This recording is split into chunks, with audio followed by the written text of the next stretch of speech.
അപ്പൊ പാപത്തെ നമുക്ക് ജയിക്കണമെങ്കിൽ എന്ത് വേണം? ദൈവശക്തി നമുക്ക് ആവശ്യമാണ്. സാത്താനെ ജയിക്കണമെങ്കിൽ BTH സർട്ടിഫിക്കറ്റ് പോരാ, പിന്നെന്ത് വേണം? നമുക്ക് ദൈവശക്തി ആവശ്യമാണ്. അതിന് പ്രായമൊന്നൊരു വിഷയമല്ല.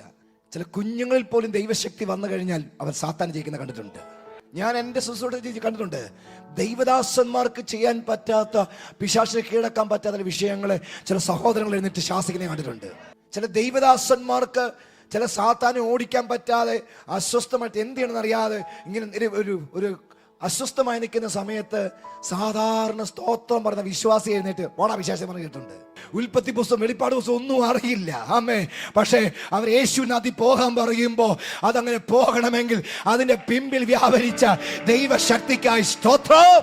സാത്താന്റെ തന്ത്രങ്ങളെ ജയിക്കണമെങ്കിൽ, സാത്താന്റെ കുതന്ത്രങ്ങളെ ജയിക്കണമെങ്കിൽ നമുക്ക് ഈ ദിവസങ്ങളിൽ ദൈവശക്തി ആവശ്യമാണ്.